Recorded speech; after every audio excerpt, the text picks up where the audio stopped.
Hello दोस्तों, good evening. आपका स्वागत है स्टडी विद प्रीतम सर के क्लासेस पे। आज जो है हम लोग इन्वायरमेंट और इकोलॉजी का सिलेबस के बारे में अध्ययन करेंगे और वो मेरा एग्ज़ाम रहेगा यूपीएससी और यूपी पीसीएस के एग्ज़ाम के दृष्टि से। तो हम लोग आज जो है यूपीएससी प्लस यूपी यूपीएससी और यूपी पीसीएस की पीटी एग्ज़ाम के दृष्टि से हम ये समझेंगे कि इन्वायरमेंट एंड इकोलॉजी में क्या सिलेबस है। इन्वायरमेंट और इकोलॉजी का क्या सिलेबस है हम आज ये समझेंगे। तो ये सिलेबस को समझने से पहले हम ये समझेंगे कि यूपीएससी और यूपी पीसीएस का जो एग्ज़ाम है पीटी का, उसमें कितना वेटेज है इन्वायरमेंट और इकोलॉजी की। अगर हम पीछे के 2-3 साल का एग्ज़ाम को देखें 2017, 18, 19, 20 को, तो इसमें हमें यूपीएससी में हमेशा हमें 20 से 25 सवाल को देखने को मिलता है स्पेशल इन्वायरमेंट और इकोलॉजी से। अगर हमें इसमें ज्योग्राफी को मर्ज कर दें तो हमें 35 सवाल 30 से 35 सवाल देखने को मिलता है इन्वायरमेंट और इकोलॉजी और ज्योग्राफी को। लेकिन आज हम इन्वायरमेंट और इकोलॉजी का सिलेबस का अध्ययन करेंगे, तो आज हमें सिर्फ उनकी वेटेज की बात करेंगे कि हमें 20 से 25 सवाल देखने को मिलता है यूपीएससी के प्री एग्जाम में। अगर हम बात करते हैं यूपी पीसीएस के, तो यूपी पीसीएस में भी हमें 15 से 20 सवाल देखने को मिलता है यूपी पीसीएस के एग्जाम में। तो अब मुझे ये समझना है कि अगर हम इन्वायरमेंट और इकोलॉजी के सिलेबस को अध्ययन कर लें पीटी एग्ज़ाम के दृष्टि से, तो हमें पढ़ने में भी आसानी हो जाएगी और हमें ये समझ में आ जाएगा कि हम इस सब्जेक्ट को किस अप्रोच से अध्ययन करें ताकि हम आसानी से जो है यूपीएससी और यूपी पीसीएस के क्वेश्चन को सोल्व कर सकें। तो आप लोग जो है आज ये समझिएगा कि इन्वायरमेंट और इकोलॉजी में हमें क्या अध्ययन करना है। ठीक है, तो हम लोग अभी समझेंगे इस चीज़ के बारे में। तो आप लोग जो है इसको नोट डाउन कर लीजिए। चैप्टर का सब्जेक्ट का नाम लिख लीजिए, इन्वायरमेंट एंड इकोलॉजी।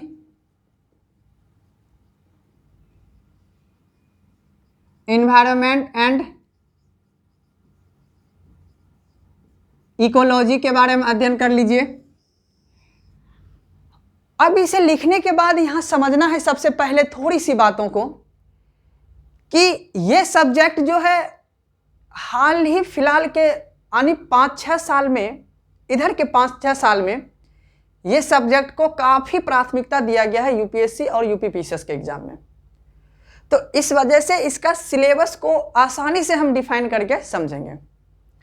तो सबसे पहले हमें बेसिक में यह समझना है कि पहला जो, अगर हम चैप्टर की बात करें तो वो मेरा पहला चैप्टर होता है पर्यावरण एवं पारिस्थितिकी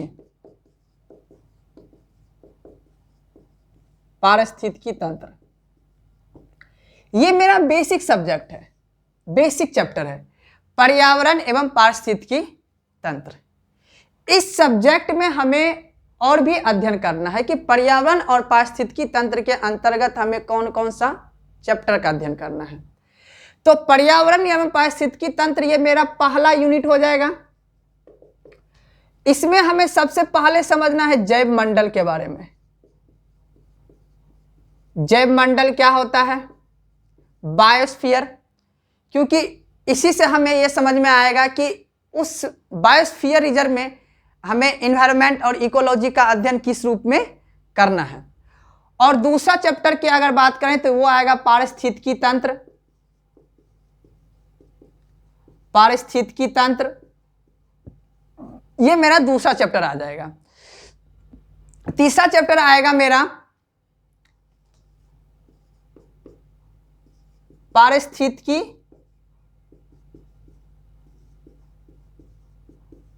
तंत्र के पदार्थ, यानी इसमें हम ये समझेंगे चक्र के बारे में समझेंगे कि पारिस्थितिकी तंत्र के अंतर्गत जो पदार्थ मिलाए गए हैं, इसमें हमें ये समझेंगे कि कार्बन चक्र क्या होता है, नाइट्रोजन चक्र क्या होता है और ऑक्सीजन चक्र क्या होता है। इन सभी चीज़ों का अध्ययन हम लोग कहाँ करेंगे? पारिस्थितिकी तंत्र के पदार्थों में। और ये जो मेरा पारिस्थितिकी तंत्र है, इसमें हम कंपोनेंट्स को बारे में समझेंगे, जैविक घटक और अजैविक घटक, क्योंकि पारिस्थितिकी तंत्र का ये बेसिक कंपोनेंट्स है। जैविक और अजैविक घटक को समझने के बाद ही हम लोग फूड चेन को समझेंगे। फूड चेन के समझने के बाद हम लोग समझेंगे पारिस्थितिकी तंत्र में मिलने वाले जो पदार्थ हैं, उन सभी चीज़ के बारे में हम क्या करेंगे? अध्ययन करेंगे। उसके बाद हम इन चैप्टर का अध्ययन करने के बाद हम लोग इसी के अंतर्गत जो है हम लोग वेटलैंड, क्योंकि पारिस्थितिकी तंत्र दो प्रकार के होते हैं, हम लोग नेचुरल यानी प्राकृतिक पारिस्थितिकी तंत्र रखेंगे, मानव निर्मित पारिस्थितिकी तंत्र रखेंगे। इसी में हम लोग वेटलैंड के बारे में भी समझेंगे इसी चैप्टर के अंतर्गत। ये चैप्टर थोड़ा सा बड़ा चैप्टर होगा, इसी में हम लोग इसी के बारे में हम लोग पिरामिड के बारे में भी इसी चीज़ में अध्ययन करेंगे पारिस्थितिकी तंत्र में। ये मेरा पहला यूनिट था और पहला यूनिट में हमें 3 चैप्टर का अध्ययन करना है। अब यूनिट नंबर मेरा दूसरा है, वो है मेरा जैव विविधता, बायोडाइवर्सिटी। जैव विविधता, इंग्लिश में कहते हैं हम लोग इसे बायोडाइवर्सिटी। अब ये जैव विविधता का अगर हम बात करें तो सबसे पहले इसमें हमें यह अध्ययन करना है कि विश्व स्तर पर जैव विविधता का क्या महत्व है, हमें सबसे पहले ये देखना है। और विश्व में जैव विविधता का भौगोलिक क्षेत्र कितना है। आपको पता होगा कि हॉट स्पॉट क्षेत्र जो है 35 है पूरा विश्व में, जिसमें 35 में से 4 हॉट स्पॉट क्षेत्र भारत के अंतर्गत आते हैं। तो हम वो भारत में देखेंगे। तो पहला जो मेरा चैप्टर रहेगा वो मेरा रहेगा विश्व स्तर पर जैव विविधता। विश्व स्तर पर जैव विविधता का महत्व एवं विस्तार भी समझेंगे। उसके बाद हम लोग दूसरा चैप्टर की बात करेंगे तो भारत में जैव विविधता का स्थिति, भारत में जैव विविधता का स्थिति के बारे में हम लोग समझेंगे कि भारत में जैव विविधता क्या क्या स्थिति है। तो इसी में हम लोग समझेंगे कि भारत की जैव विविधता का हॉट स्पॉट क्षेत्र को समझेंगे और भारत में पाए जाने वाले जो वन है उसके बारे में हम लोग अध्ययन करेंगे। और हम लोग ये यहाँ पे एक कॉन्सेप्ट को भी समझेंगे कि किस तरह से अगर जिस जगह पर टेम्परेचर ज़्यादा बढ़ती है तो उस जगह की वर्षा भी ज़्यादा अधिक होती है, और जहाँ वर्षा अधिक होगी वहाँ वनस्पतियाँ भी अधिक होगी, जहाँ वनस्पतियाँ अधिक होगी वहाँ जीवों में क्या होगी? विविधता भी अधिक होगी। तो हमारे भारत में, भारत के पश्चिमी घाट पे यानी वेस्टर्न घाट पे सबसे ज़्यादा जैव विविधता पाया जाता है। तो हमें यह अध्ययन करना है कि भारत में सर्वाधिक जैव विविधता वाला क्षेत्र कौन सा होगा? भारत के पश्चिमी तट। ठीक है, तो हम लोग ये समझेंगे। और उसके बाद इसी के अंतर्गत जो मोस्ट इंपॉर्टेंट चैप्टर है, यहाँ से अधिकतर वनडे एग्जाम में भी क्वेश्चन देखने को मिलता है, वो है जैव विविधता का संरक्षण। जैव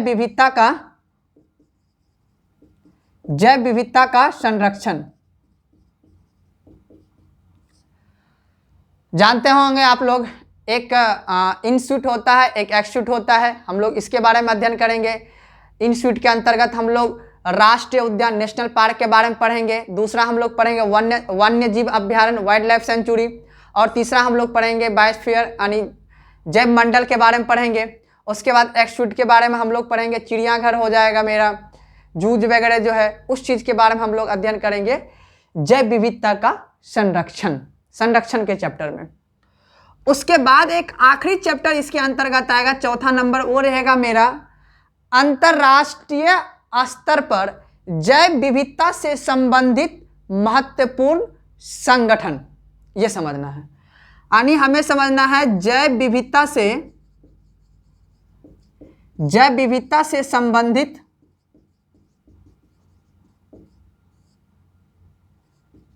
संगठन। ये समझना है जैव विविधता से संबंधित संगठन कौन कौन से काम करते हैं। ये मेरा था दूसरा यूनिट। अब हमें जो है नेक्स्ट यूनिट की बात करते हैं, वो भी मेरा कंजर्वेशन से संबंधित है, संरक्षण से ही संबंधित है। हम उसके बारे में हम देख लेते हैं अध्ययन करके कि हमें क्या उसका अध्ययन करना है, जैव विविधता का संरक्षण। तो हम लोग जो है यहाँ पे इसका लिख लेते हैं तीसरा यूनिट के बारे में। तो तीसरा यूनिट जो मेरा है वो है मेरा प्राकृतिक संरक्षण। प्राकृतिक संरक्षण, अब देखिए ये मोस्ट इंपॉर्टेंट थिंग है, इसको गहराई समझिएगा थोड़ा सा। पर्यावरण पारिस्थितिकी तंत्र में ये चैप्टर हमने एक अलग से इसमें मेंशन किया है एग्जाम के क्वेश्चन के दृष्टि से, क्योंकि ये प्राकृतिक संरक्षण हम लोग सबसे पहले समझेंगे प्राकृतिक संरक्षण कौन कौन से होते हैं। तो सबसे पहले प्राकृतिक संरक्षण में जो है हम लोग सबसे पहला जो है मेरा वो होता है वन संरक्षण।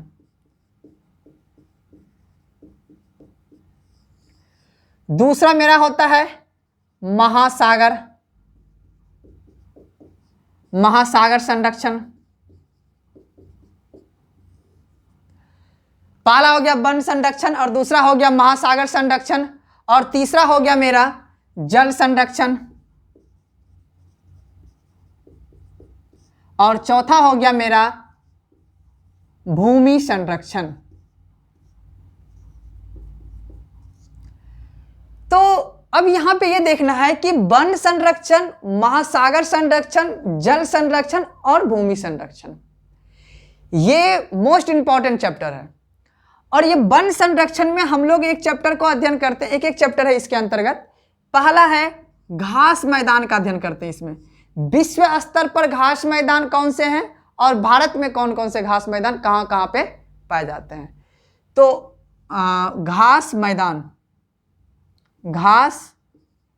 मैदान विश्व स्तर पर,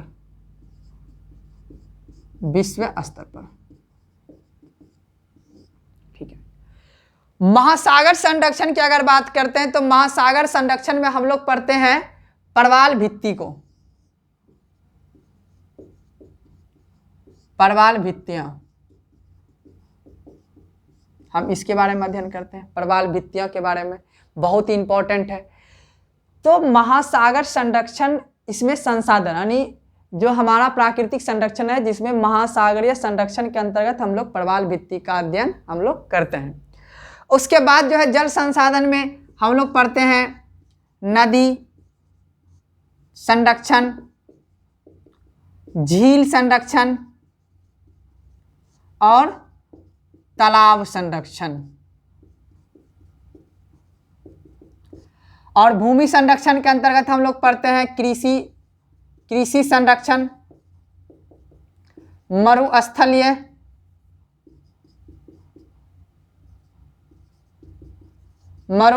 संरक्षण।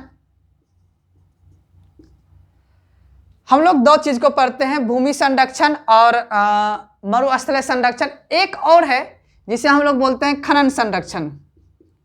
खनन जो मेरा मिनरल्स जो पाए जाते हैं जमीन के अंदर, हम उसका भी संरक्षण करते हैं। तो मिनरल संरक्षण याद रखना है। ये चैप्टर जो मेरा तीसरा यूनिट, इस चैप्टर को हम लोग प्राकृतिक संसाधन संरक्षण भी बोल सकते हैं। हम लिख देते हैं यहाँ पे प्राकृतिक संसाधन संरक्षण,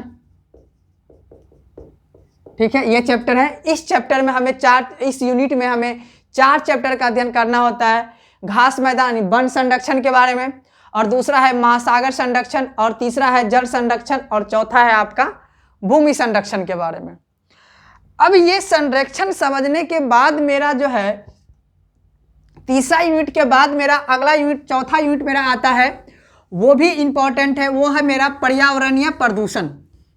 मोस्ट इंपॉर्टेंट चैप्टर है पर्यावरणीय प्रदूषण, जो मेरा चौथा यूनिट है।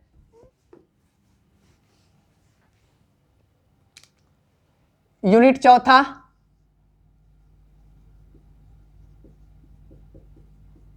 पर्यावरणीय प्रदूषण। आपको पता है कि पर्यावरणीय प्रदूषण के अंतर्गत हम लोग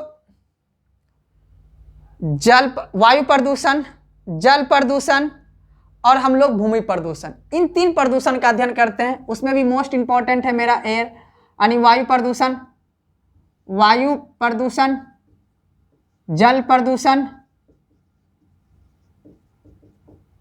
और तीसरा है मेरा भूमि प्रदूषण। क्योंकि ये एक मोस्ट इम्पॉर्टेंट चैप्टर होता है, क्योंकि इस चैप्टर में क्या है ना कि हमेशा हमें बड़े बड़े महासागर अग्र भारत में महानगरों, भारत में जो महानगर है, चाहे वो मुंबई हो, दिल्ली हो, कानपुर हो, ये सब जो क्षेत्र है मेरा, ये सब क्षेत्र में हमें अधिकतर जो रिपोर्ट जारी किया जाता है कि कौन सी जो शहर है वो ज़्यादा पॉल्यूटेंट है, उस क्षेत्र के बारे में अध्ययन करना होता है, जिससे एग्जाम में हमेशा देखने को क्वेश्चन मिलता है। तो ये चैप्टर एक मोस्ट इम्पॉर्टेंट है एग्जाम के दृष्टि से। उसके बाद जो इम्पोर्टेंट चैप्टर है यूनिट नंबर 5 में रखे हैं हमने इसे, जिसे कहा जाता है भूमंडलीय तापन एवं जलवायु परिवर्तन। भूमंडलीय तापन एवं जलवायु परिवर्तन। भूमंडलीय तापन एवं जलवायु परिवर्तन, ये मोस्ट इम्पॉर्टेंट चैप्टर है आज के समय में, क्योंकि ग्लोबल लेवल पे जो है हमारे जलवायु परिवर्तन एक बहुत बड़ी मुद्दा है। तो हम उसमें समझेंगे जलवायु परिवर्तन के अंतर्गत हम इस यूनिट में ये देखेंगे कौन कौन सा चैप्टर हम पढ़ेंगे। तो हम सबसे पहला जो चैप्टर रहेगा मेरा वो रहेगा मेरा विश्व स्तर पर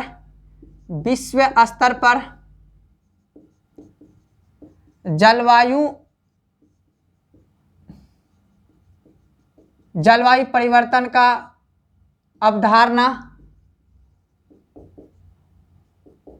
अवधारणा के बारे में अध्ययन करेंगे कि विश्व स्तर पर जलवायु परिवर्तन की क्या अवधारणा है। उसके बाद हम लोग पढ़ेंगे दूसरा भारत में जलवायु परिवर्तन की अवधारणा।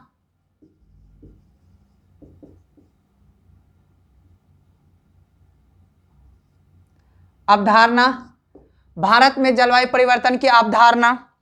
और उसके बाद जो हम लोग अगला चैप्टर रहेगा मेरा तीसरा, बहुत मोस्ट इंपॉर्टेंट है, अंतर्राष्ट्रीय स्तर पर जलवायु परिवर्तन से संबंधित संगठन एवं सम्मेलन। ये मोस्ट इंपॉर्टेंट चैप्टर है, क्योंकि हमें यहाँ से UNEP, आपने सुना होगा UNEP, united nation environment programme, ये रिपोर्ट जारी करता है। और IPCC, ये भी आपने सुना होगा कि जलवायु परिवर्तन से संबंधित ये सब क्या करते हैं, रिपोर्ट जारी करते हैं। तो हम इसके बारे में भी अध्ययन करेंगे कि अंतर्राष्ट्रीय स्तर पर जलवायु परिवर्तन से संबंधित महत्वपूर्ण संगठन एवं सम्मेलन, ये चैप्टर भी मोस्ट इंपॉर्टेंट है। और उसके बाद इससे संबंधित जो हम लोग चैप्टर अध्ययन करेंगे वो मेरा रहेगा ओजोन क्षरण, ये भी इसी के साथ हम लोग पढ़ लेंगे। और लास्ट हम लोग पढ़ेंगे इसी के अंतर्गत जो मेरा चैप्टर रहेगा अम्लीकरण। पूछा जाता है एग्जाम में कि आखिर क्या कारण है कि ताजमहल की जो पत्थर है संगमरमर का, वो बारिश पड़ने से क्यों ढल रहा है। तो हम उसका भी अध्ययन हम इसी में समझेंगे, एसिड रेन यानी अम्लीकरण में। और ओजोन डिफ्लेशन यानी ओजोन क्षरण का भी अध्ययन करेंगे हम लोग कि क्या कारण है कि जलवायु परिवर्तन से ओजोन डिफ्लेशन कमजोर होता जा रहा है, ओजोन डिफ्लेशन कहाँ पाया जाता है, तो हम ये भी देखेंगे।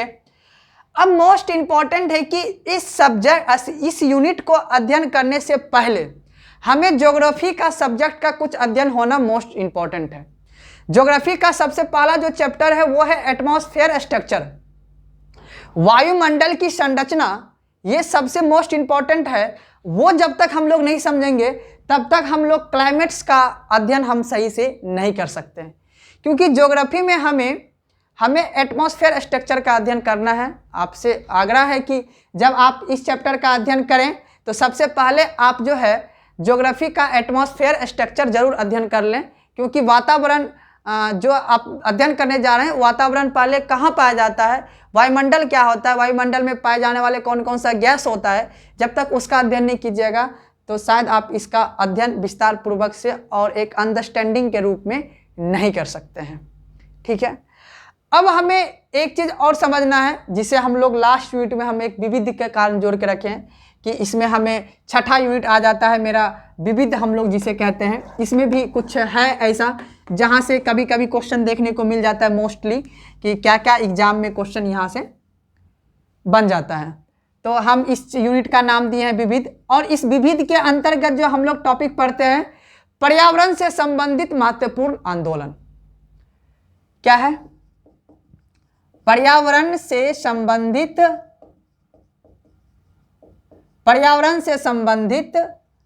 महत्वपूर्ण आंदोलन, ये भी इंपॉर्टेंट चैप्टर है।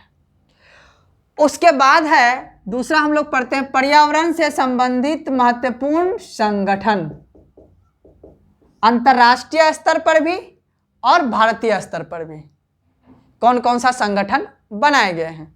उसके बाद हम लोग पढ़ेंगे पर्यावरण से संबंधित महत्वपूर्ण कानून एवं नियम कौन कौन से हैं, क्योंकि भारत में पर्यावरण से संबंधित कैसा नियम बनाए गए। इसी नियम के तहत सरकार ये घोषित करता है कि कौन सा राष्ट्रीय उद्यान होगा और कौन सा वन्य जीव अभ्यारण्य होगा। क्योंकि जब हम पढ़ेंगे जैव विविधता को तो जैव विविधता में हम ये समझेंगे कि राष्ट्रीय उद्यान और नेशनल पार्क वन्य जीव अभ्यारण्य, राष्ट्रीय उद्यान एवं वन्य जीव अभ्यारण्य में क्या डिफरेंस है, कहाँ पे जो है जाने के लिए वर्जित है, कहाँ पे शिकार करने के लिए वर्जित है, कहाँ पे बाहरी व्यक्ति जा सकता है या नहीं जा सकता है। हम उन सभी चीज़ का अध्ययन करेंगे। राष्ट्रीय नेशनल पार्क जब हम पढ़ेंगे तो उसके बारे में हम लोग बात करेंगे। ठीक है, तो विविध में हम लोग 3 चैप्टर हो गया, पर्यावरण से संबंधित महत्वपूर्ण आंदोलन, पर्यावरण से संबंधित महत्वपूर्ण संगठन, पर्यावरण से संबंधित महत्वपूर्ण कानून एवं नियम। उसके बाद जो है हम लोग बेसिक सा एक सवाल यहाँ पे लेते हैं, एक ओपिनियन बेस्ड सवाल है कि इतनी सारी अर्थव्यवस्था के यानी एक कहता है कि एक विकास की होड़ में हम पर्यावरण को नैतिकता के रूप में नहीं ले रहे हैं। तो ये हमें नेक्स्ट चैप्टर जो हमें समझना है इसमें वो मेरा रहेगा पर्यावरण का नैतिक भविष्य। नैतिक भविष्य हम इसके बारे में अध्ययन करेंगे कि पर्यावरण का क्या भविष्य है, पर्यावरण में हमें क्या नैतिक अप्रोच अपनाना चाहिए जिससे कि मेरा भविष्य और आने वाला पीढ़ी का भविष्य अच्छी हो सके।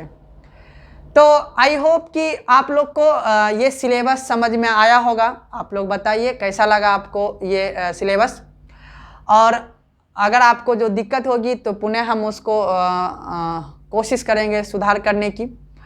और आप इन सभी टॉपिक को देखिए, और आपसे अनुरोध है कि एक बार आप भी प्रीवियस क्वेश्चन पेपर को देख के आप इस सिलेबस को एक बार मैच कीजिए कि कौन सा टॉपिक में छूट गया है या मिस हो गया है, तो आप बताइए हमें, तो उस टॉपिक का भी हम यहाँ पे जोड़ के बताएंगे। लेकिन जहाँ तक मुझे उम्मीद है कि मैंने जो अध्ययन किया है उस अध्ययन में मैंने हर एक टॉपिक को यहाँ पे बताने का मैंने पूर्णतः प्रयास किया है।